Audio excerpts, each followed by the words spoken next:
Oh, Thank you so much. Yes, no, sorry. Hello, I'm fine. How are you? Well, good morning. I would like to say that since the Brussels is leaving for vacations, it's a good opportunity to be reminded that Russian troops have no plans to take 3 days from further attacking Ukraine. And therefore, I'm very happy that today we will be discussing further financial contributions to Ukraine for it to be able to purchase additional weapons. And weapons that we managed to provide, that our transatlantic partners managed to provide to Ukrainians, this is what helped Ukrainians to stop the all-out attack on its territory. This is what allowed to regain the control of Snake Island. This is what will probably allow Ukraine to renew the grain shipments from the port of Odessa. So if anything that needs to be continued, this is weapon deliveries. And anybody who can do that, obviously this is the main industrial countries of the Western world, they have to step up with their deliveries. You talked about weapons, but Ukraine is also calling for more money. The EU has promised macroeconomic financial assistance, but has only disbursed very little. Why is that, and how could you accelerate that process? Well, I'm not sure what kind of problems are miring the quicker disbursements of money, but currently as the disbursements stand, almost half of the money that has been disbursed to Ukraine has been given by the Americans. So it's a good question to us Europeans, because the war is happening on the European continent.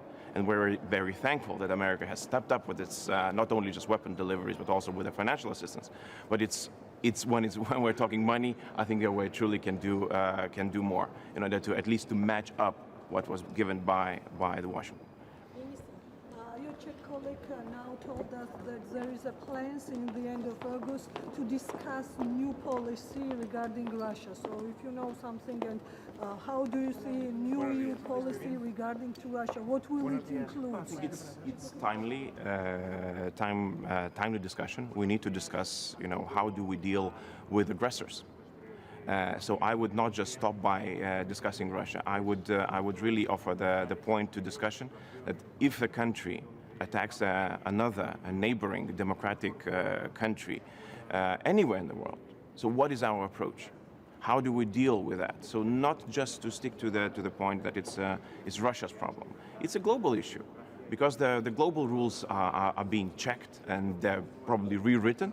So we need to be the ones writing this new chapter.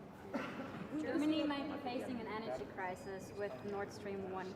Are you afraid that maybe from Germany, but also there will be other voices in Europe calling to end the sanctions? Can talk today. Well, the sanctions, there are no sanctions to gas. This is Russia's doing, and we've been aware that Russia could use energy as a political tool, right? So every government has, every responsible government was preparing for that, and I know that the German government was also taking steps. So I'm hopeful that even if Russia would cut gas supplies, there is a possibility to change it for other suppliers. And I know that there are a lot of diplomatic effort for that globally, and I'm still hopeful that it will bear result. Minister, just quickly on the food crisis, what do you make of a possible deal between Russia and Ukraine on getting the grain out of the Ukrainian ports? Well, the thing is that, as we had the conversation before, that the only meaningful way to do it is through the port of Odessa, and it has to be secured so the Russians would not attack it again. In order to secure it, the weapons need to be delivered. And since Ukraine has started getting their hands on some serious weaponry, they are able to secure Odessa, and they will be able, one way or the other, to export grain, which will actually alleviate the prices of food globally. So it's indeed, if we need more answers, why do we need to support Ukraine with the weaponry? This is probably one of the best answers. Okay. One question on war crimes. The U.S. State Department has information that up to 1.6 million Ukrainians might be forcibly deported.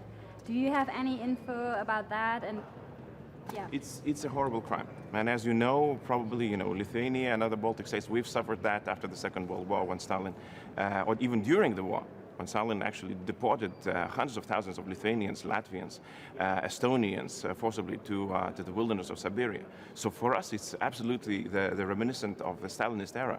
So they are using deportations as a weapon, as a tool to force the society, Ukrainian society, into submission. It's a horrible war crime, and it has to be addressed. So it's not just the war that we're seeing in the news that is happening, but there are so many more cases that sometimes fall behind the TV screen or media headlines. But they have to be remembered, and they will have to be addressed, and the guilty will have to be brought to justice. Okay, thank you so much. More money for it? Yes.